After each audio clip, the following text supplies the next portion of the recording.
Hey listeners, I'm your host, Juan Collado Díaz, and this is Político.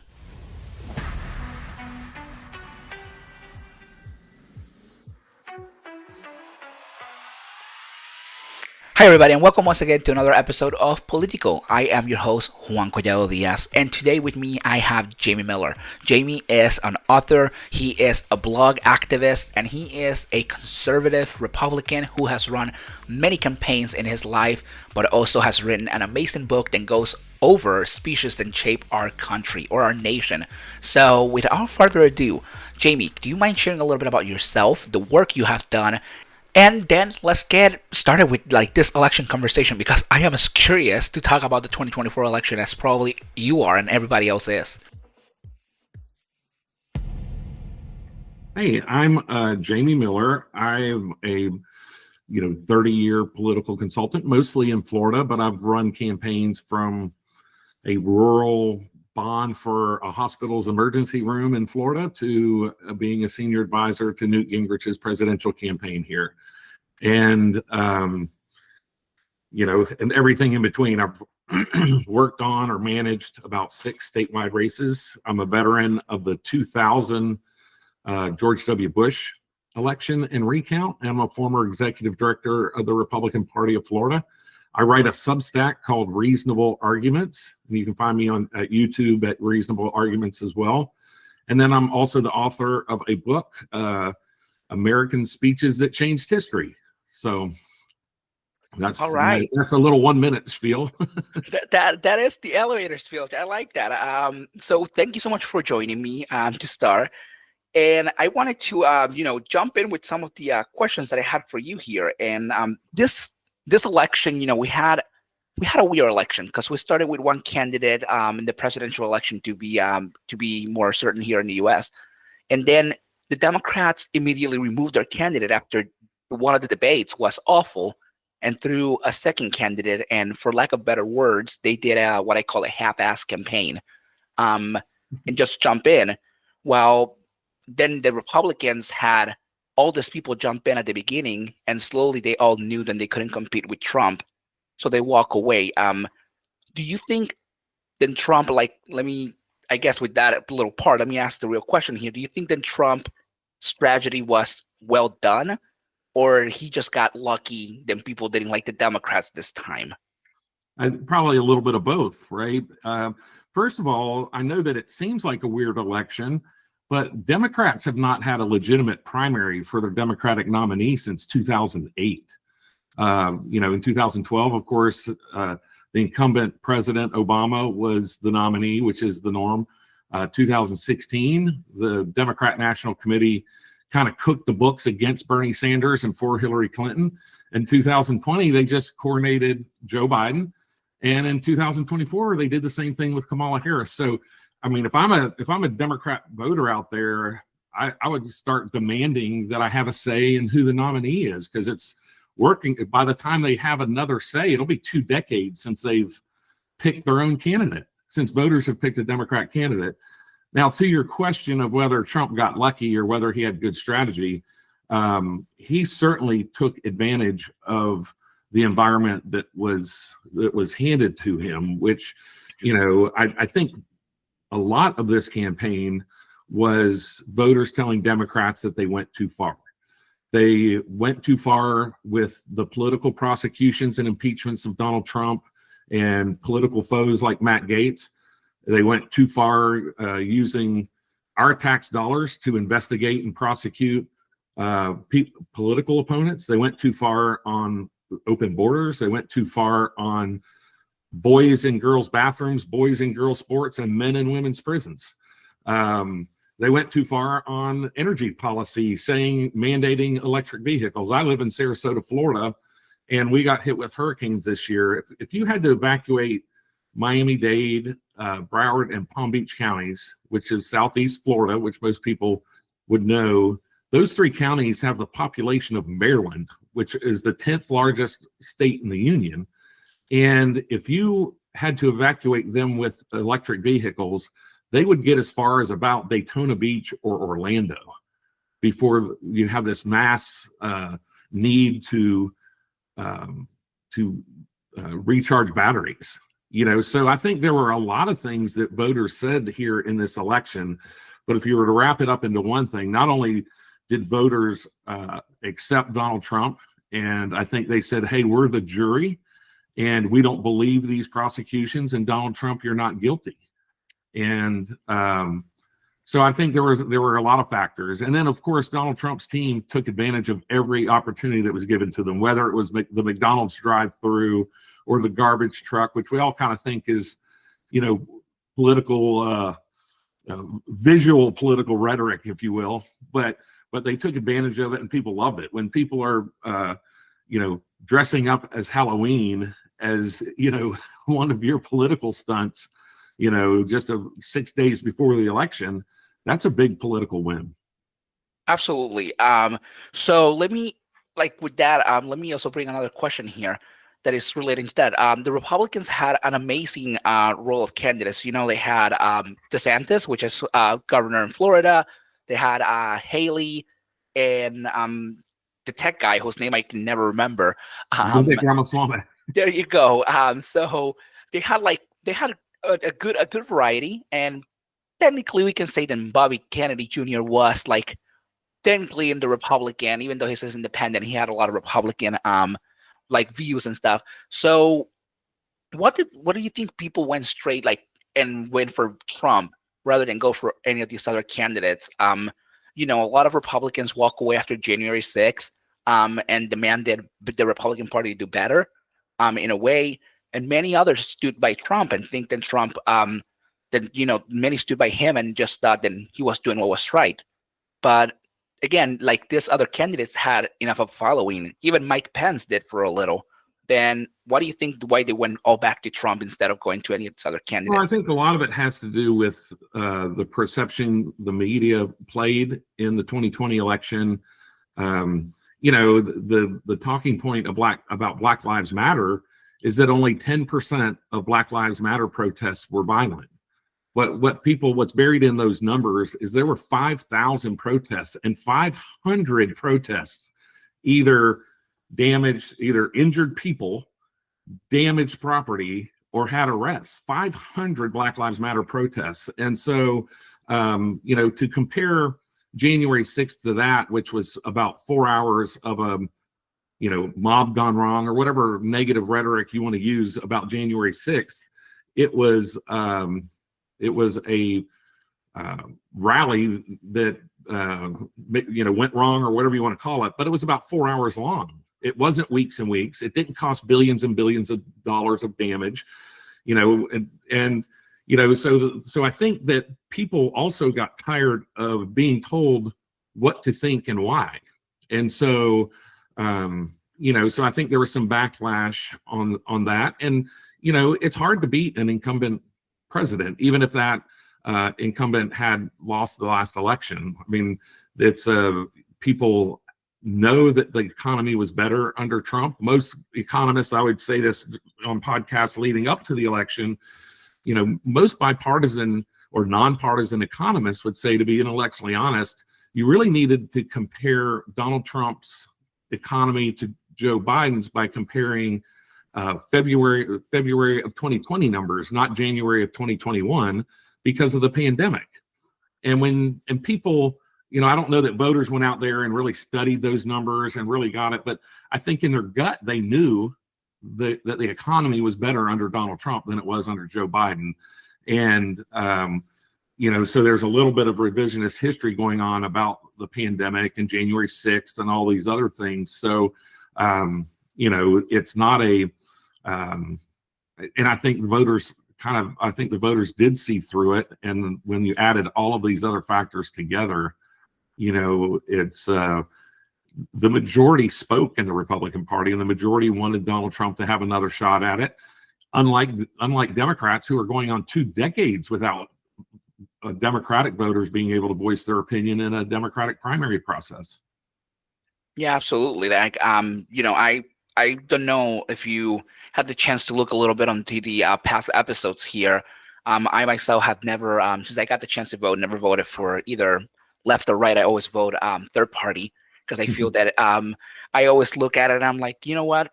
At the end of the day, the third party's never gonna win, so why not? Let's just try it. So let me ask you, what do you think this results of the election will mean for America as a country, the economy, the people, the laws, and on top of that, communities then classify themselves as minorities. What do you think this will mean for all that? So what does this election mean for minorities? I would say minorities and the economy. Yeah, I think what people saw in the past, under Donald Trump's economy was you saw, a rising tide lift all boats. And I think minority populations felt that economic growth like they had never felt before.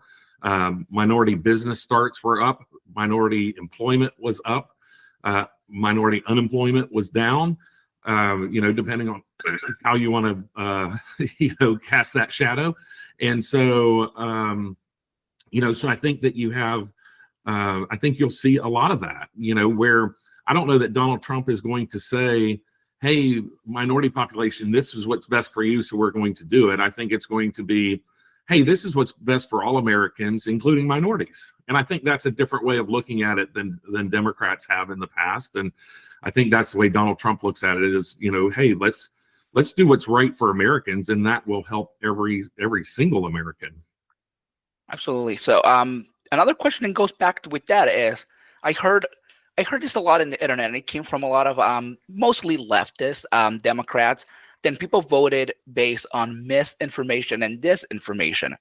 We know that the Republican Party this year put one of the largest campaigns ever, TV ads, like online ads, and they really went out compared to the Democrats where they were just busting with emails. I mean, I have never signed up for an email from the Democrats, and I get emails from Kamala Harris every day to donate. I unsubscribe and I somehow get back into their list.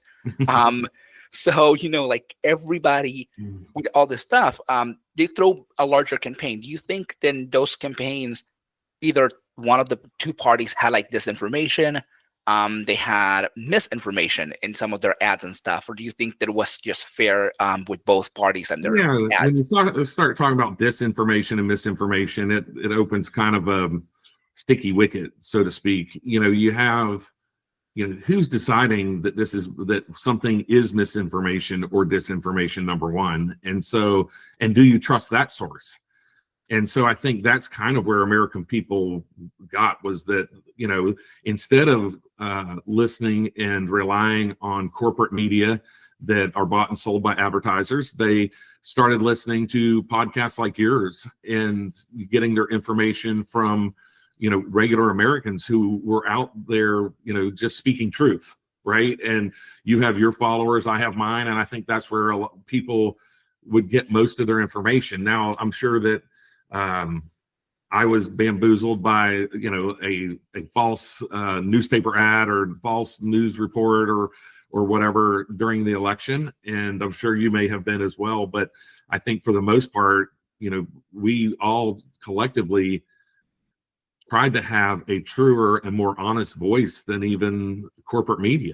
And so I think Americans saw through that. The corporate media calling something misinformation or disinformation, I just don't think that voters bought it. Oh, no, absolutely. I mean, I do appreciate you mentioned that. When I created this podcast, I always tell people is to give a voice to regular Americans like you and I, and make sure that people know, what people in the smaller world and not in this big like corporations, CNN, Fox, NBC are thinking. It's more what are the regular day-to-day Americans are thinking, and I like it because I can bring voices and nobody's controlling me and the voices that I bring. So it's not like I'm getting censored or anything like that. I'm allowed to bring left, right, up, down, any side of the political spectrum. And I enjoy that. I enjoy doing that because I want to hear what people like you have to say about like everything that is going on. And it's important to hear it's important to hear every side of the story. And I wrote a TV show that I still would love to sell, but I had an agent, and it probably around 2010, 2012, it got a little bit of legs, and I had some important people read it. And what I learned through that process was you think you write a TV show and then you sell advertising, right? And what I learned through that process was that it's actually just the opposite. they already have the advertising, and they're looking for a TV show to fit the spot and fit the demographic for the advertisers they already have. And so, so if you apply that logic then to news, they already have advertisers. So they're looking for news to fit those advertisers, not, oh, here we're going to tell the news and advertisers are going to flock to us, right? And so when you look at the business of television and the business of corporate media, it's kind of goes against conventional wisdom on what you and I would think would be the normal process. Is just not how that business works. Oh yeah, absolutely. I absolutely agree with that. I mean, I face it myself. They don't get accepted because they're not for the target demographic. But so now let me ask you, going back to the election topic here real quick. So we have seen, so I was in the Libertarian National Convention where we had Donald Trump as one of the guest speakers, and he promised a couple things to the Libertarians, like freeing Ross and also having a Libertarian for the first time in his cabinet. Do you think we're going to see that happening in the first year of Trump? And what else do you think would happen in this country in the first year of Trump? Well, I think the one thing that, and I'm not sure if it was the loss of 2020 or the assassination attempt, or if it was just personal growth. One thing that I like to describe in politics is that I'd like to practice the politics of addition, have more people at the table, more voices at the table. And I think part of the loss of 2020 was Trump practiced that first 4 years of his presidency, the politics of subtraction. And so I think what you saw in his speech before the Libertarian Party, and what you saw with him attracting people like Robert F. Kennedy Jr. and Tulsi Gabbard and many, many others from libertarians, third party Democrats, is that he decided this time that he was going to practice the politics of addition. And I think that is kind of a major difference that we'll see in a Trump second term than a Trump first term. And if you're a minority, if you're in a minority community, going back to kind of your question about minorities, that has to be exciting for you, because it's not a, he's not being an exclusive president. He's being a very inclusive president. All right. So let me ask you, do you think, how do you think this transition of power will go this time? We know that in the past, it has been a little like weird transitioning. In the first transition, President Trump was not present. The second transition, he was present. He gave his speech, and then everything happened. How do you think this transition will happen between the Biden administration and the Trump administration? Do you think it will go smoothly? Do you think there'll be problems? I think it'll go smoothly. At the end of the day, despite January 6th, there was a smooth transition of power. Out of all the negative things people said about Donald Trump around that day, and about, oh, there wasn't a smooth transition of power, peaceful transition of power, there certainly was a peaceful transition of power. And the one thing that nobody ever accused Donald Trump of, which is people speculate and they argue, and they even used it as talking points in this election, is that, oh, he's going to use the military. And in 2020, not one media personality, not one general, not anyone has ever even accused Donald Trump of thinking about using the military to keep a peaceful transition of power. So I expect that Joe Biden will also have a peaceful transition of power, just like we have had many, many presidents in our history. Absolutely. And so let me ask you now, after this will be Trump's second term. So after this, he will be pretty much out, and through the Constitution, he won't be able to run. Do you think does J.D. Vance have a chance to be the next president after Trump, or do you think there will be someone else jumping in? Yes and yes. I think that it's J.D. Vance probably has the leg up as vice president, but as you have seen in recent history, we often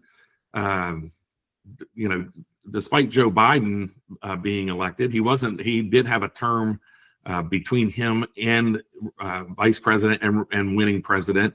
So and George Herbert Walker Bush was vice president in 1988 when he was elected president.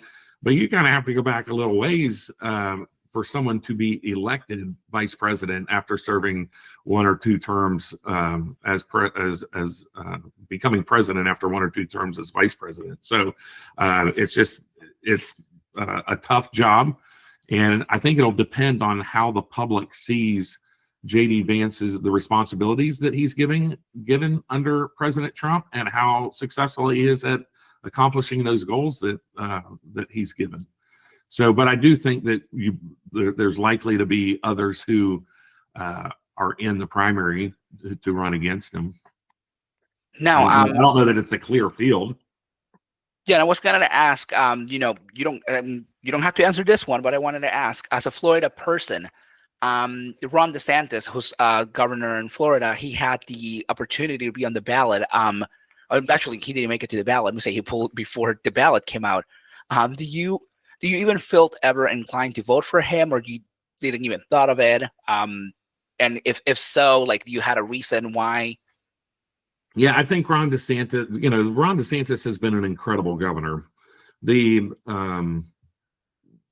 my 30-year career, I've run campaigns for people who are great campaigners, and I've run campaigns for people who are great administrators and great at doing the job, right? And it's hard to find that person who's great at both.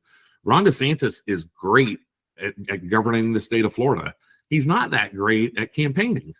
And, so he and I think people saw that, if they're being honest with themselves and others, they kind of see a guy who doesn't feel comfortable, in retail politics, the coffee shops of New Hampshire and the, cornfields of Iowa and the fairs and all the things that you have to do to get out among people and run a campaign.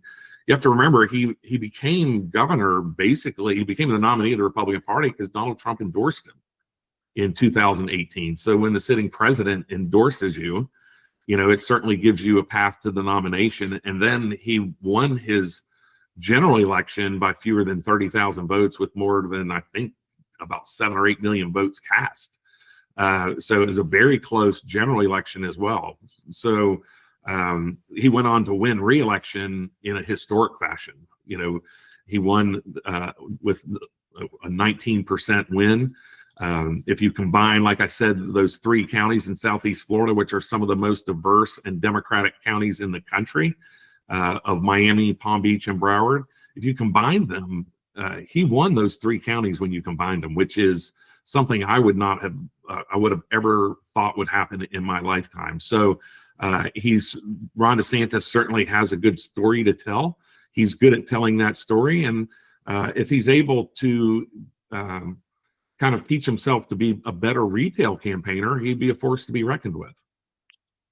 Absolutely. And so this year, this election, we saw the highest level of minorities not just registered but also went out and voting.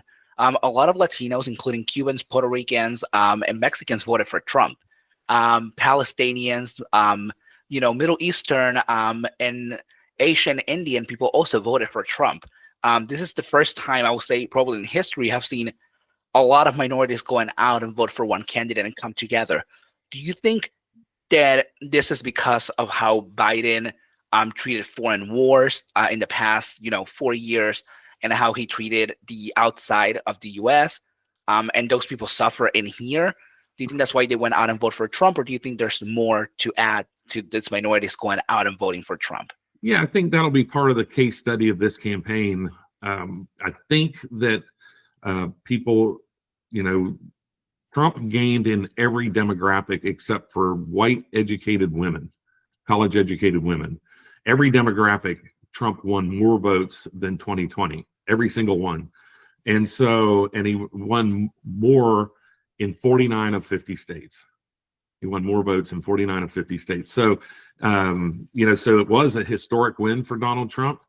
I think that when you have that kind of movement, it is not only for a candidate, but it's against the other. So you have to have that special moment in time where certainly people embrace Donald Trump and, want him to be president and gave him a mandate to be president.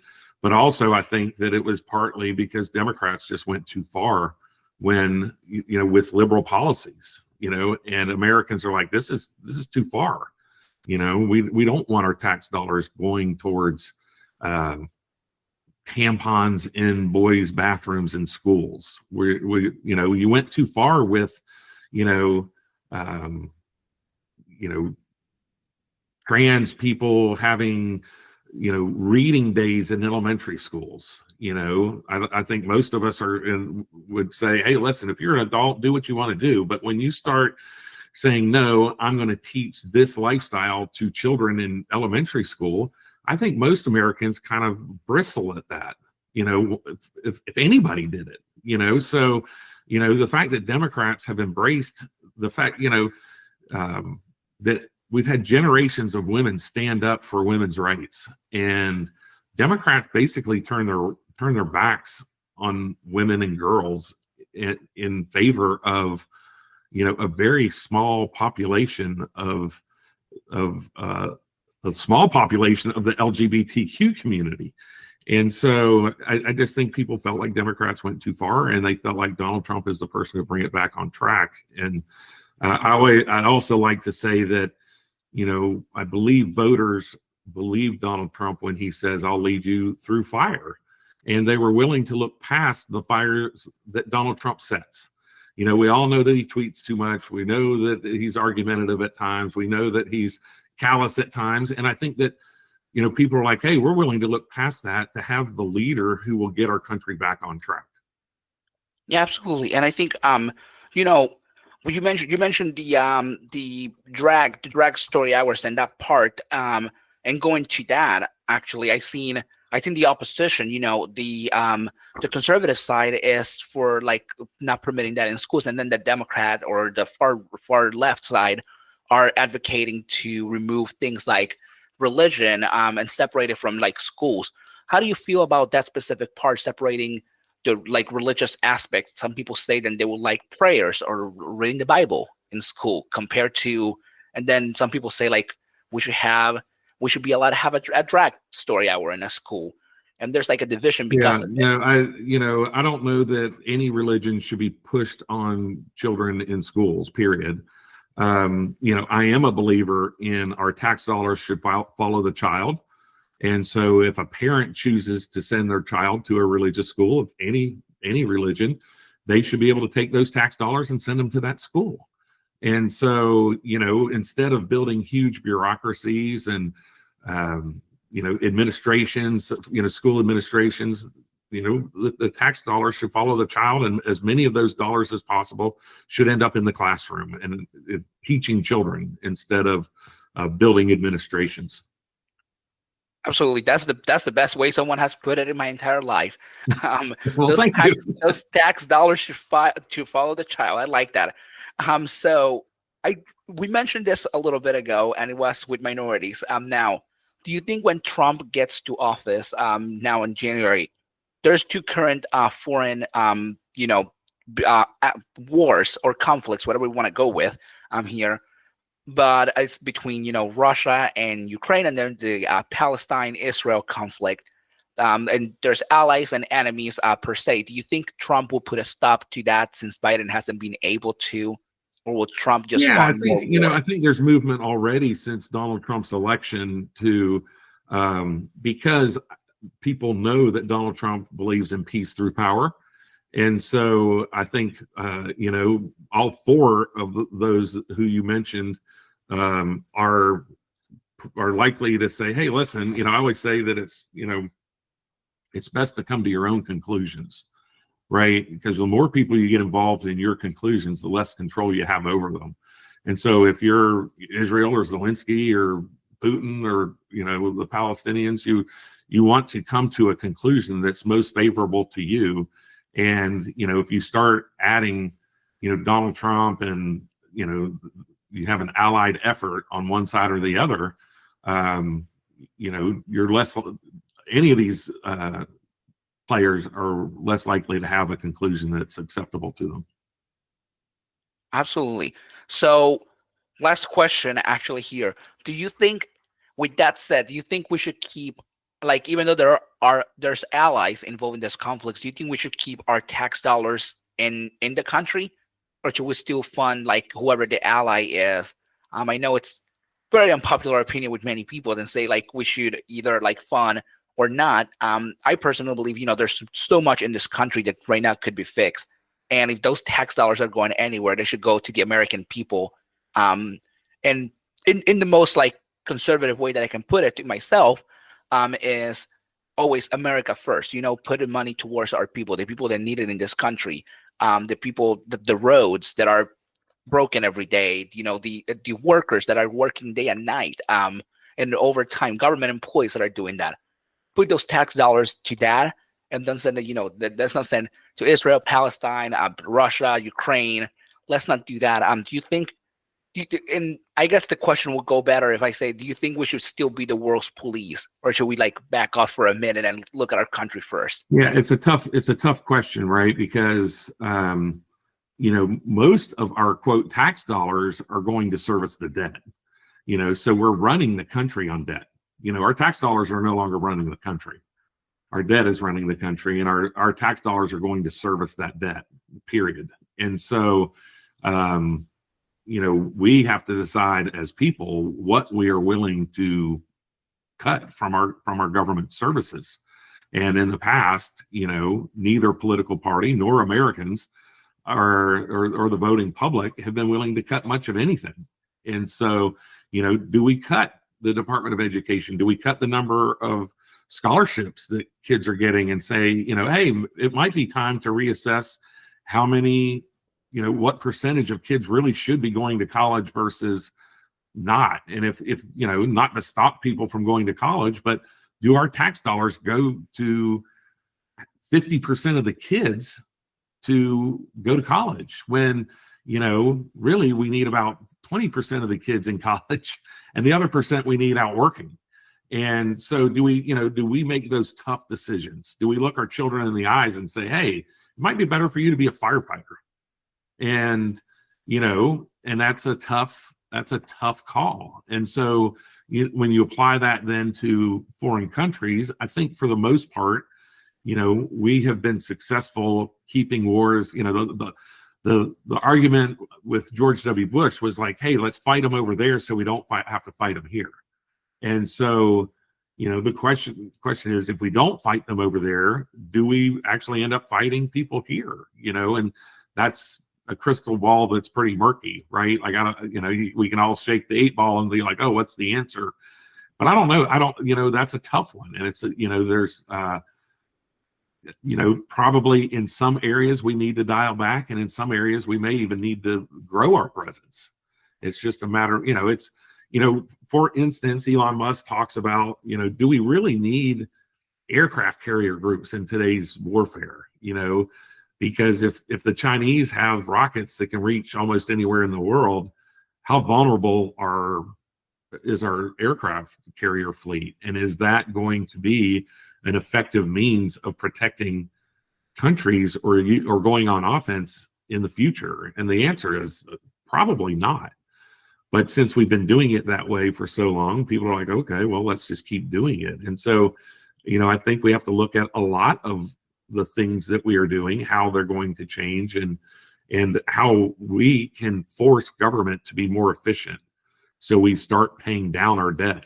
And so we're not leaving this huge debt for our children and grandchildren. Absolutely. That is a lot out there for people definitely to process and go through. I agree. There's I do agree with that. It's either we fight them there or fight them here, and we have to look at that way. And also, as you said, like with the whole aircraft and like that's that whole thing with rockets and stuff. Soon enough, we're gonna be like doing the Star Wars. We're gonna be fighting each other in space among like also Earth with these wars. So we'll see, how that one goes in the future and see where we get there with that part. But hopefully one day we can just keep all that money in the country and use it for what we need, and also to pay our debt. And yeah, we have to stop the influx at the southern border. That has to be job number one. We have a real fentanyl crisis in every community in America, and it's killing our youth. And and sometimes not even youth. Sometimes it's older, but for the most part, it's younger people. And so we need to really apply, some of those tax dollars certainly to the problems we have here. Absolutely, I do agree with that. We need to take care of our people first, for sure, and then worry about everybody else, as I always say. So with that said, I want to add, so like, you have anything else you want to add? Anything that I didn't cover you would like to bring to the table? No, I just, I kind of enjoy coming on these shows, and I appreciate you having me on. And if you like what you have to say, you can follow me on YouTube at Reasonable Arguments, or Substack at Reasonable Arguments. And all my other social medias are at RepJam, REPJAM.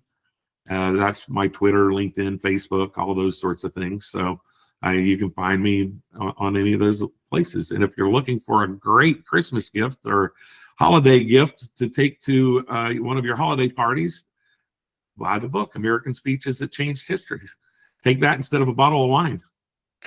That there you go. That is a good replacement. And all those links will be in the show notes, which regularly release with the episodes, so people will be able to access that quicker. And those are always in the description of the podcast.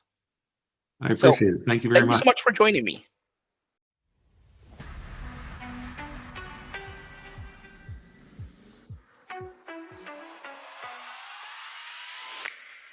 Thank you so much for listening. We'll be back soon with a new episode of Político with Juan Collado Díaz. If you like what you're hearing, you can follow us on Instagram at @politicalpod.